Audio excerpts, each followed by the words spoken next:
Thanks for tuning in today. My name is Shelby Smith of the Retirement Pros, and today I'd like to talk about managing your retirement risk.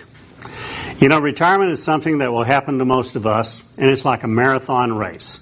And how we run the race in the early going will determine how we hold up at the marathon's final stage. A marathon runner cannot control muscle cramps, the weather, or pace of the other runners, but they can control physical conditioning, their pace, and water intake. Retirees have similar options, and their choices will determine how they'll hold up in the retirement marathon. Planning for a long retirement is now necessary because medical advances have increased the number of years we live. Life expectancy has risen 20% since 1945, and today is 80 years for the stronger gender, that's you ladies, and 75 for males. For a married couple, both age 65, there is a 50% chance at least one will live to age 90, and a 25% that one will reach age 95.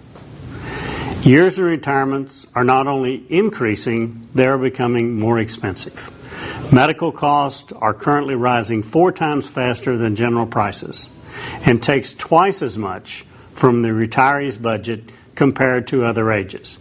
Between now and 2030, every 7.5 seconds, a baby boomer turns retirement age.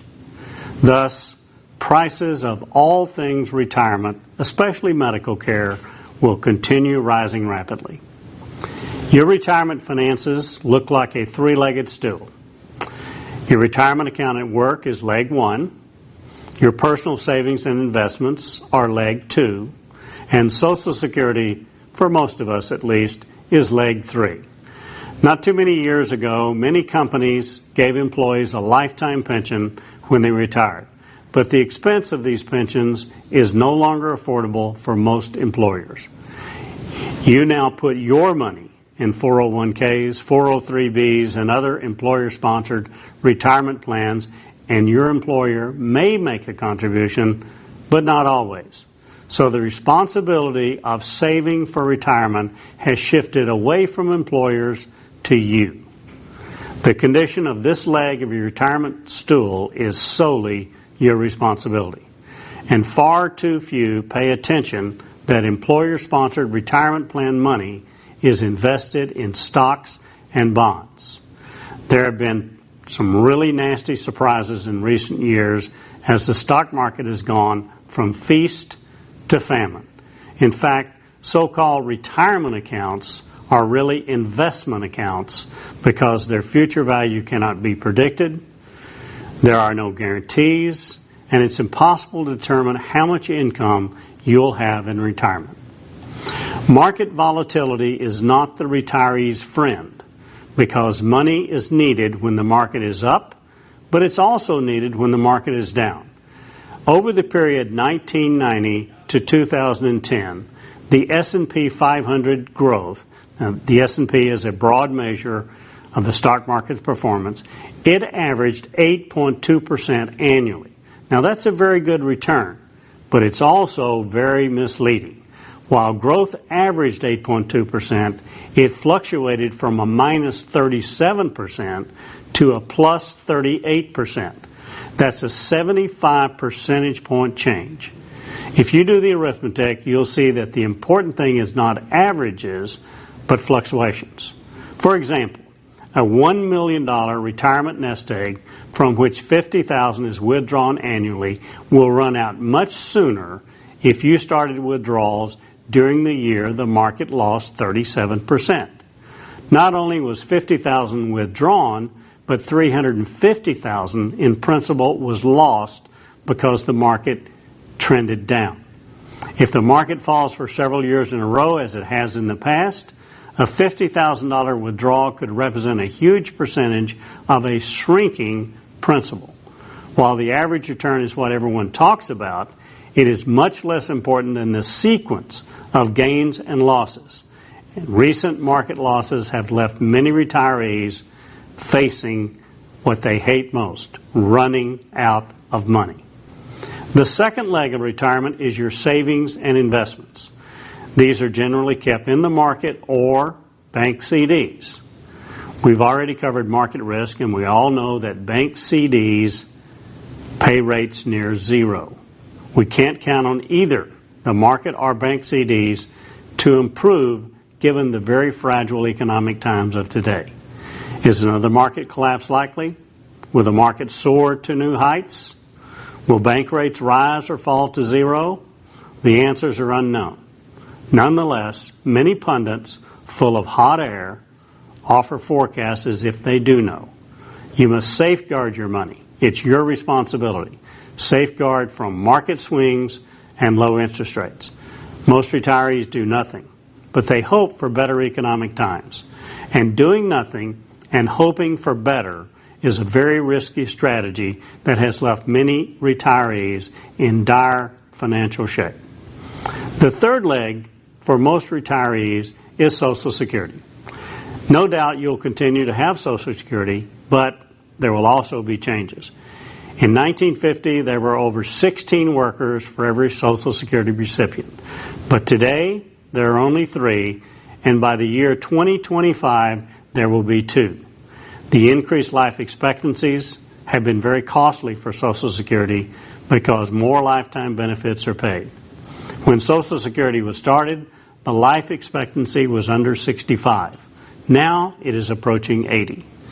In recent debates about how to curb oversized federal spending, both Social Security and Medicare have been mentioned. As future adjustments are made, Social Security could become a very weak leg of your retirement stool. Luckily for already or soon-to-be retirees, the changes will be minor as the burden will most likely fall on those now less than age 55. So the foregoing facts, living longer in retirement, the rapid rise in medical care cost, being responsible for accumulating and managing your retirement money, a potentially volatile stock market, plus low interest rates at banks, and the all but certain decrease in support from Social Security and Medicare. These things give rise to the retiree's greatest fear, outliving their money. If the 3 legs of your retirement stool have become wobbly, what can be done to manage the risk? The insurance industry specializes in managing risk and has moved to take advantage of a new wave of retirees, 76 million baby boomers that are asking for a guaranteed lifetime income. Lest you think that insurance companies are not trustworthy, remember, every major asset in America is insured by these same insurance companies. Let's see what a guaranteed lifetime income from an insurance company would look like. Insurance companies will guarantee you a lifetime income regardless of your age or health. The same guarantee you have to replace your home if it's destroyed. First, you decide how much money you'll need in retirement. And this is best determined by working with your financial advisor. So let's say you decide that you'll need $50,000 a year for retirement. Let's also say that $30,000 will come from Social Security and other income you'll have, pension, rental property, or whatever. That leaves $20,000 you'll need to cover. The insurance company accepts from you now a lump sum amount or installment payments needed to guarantee you the $20,000 annually for the rest of your life. How much is needed will depend upon your age. The younger you are, the more it takes. No medical examinations or health questions are required. That's how simple it is. Let's say you're still working and plan to retire in 10 years.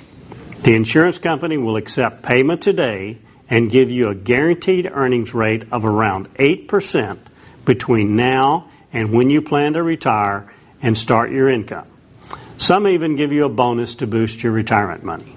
At retirement, or when you choose, you can turn on your guaranteed lifetime income, and now you're set for life.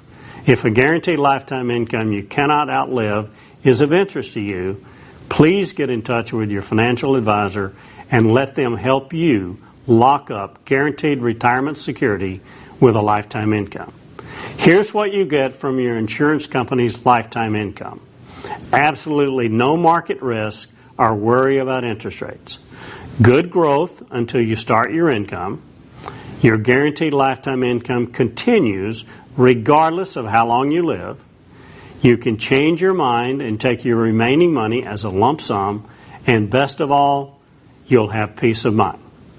If you die before you use all your money, your beneficiary will get the balance. You can name anyone as your beneficiary and even change beneficiaries if you wish.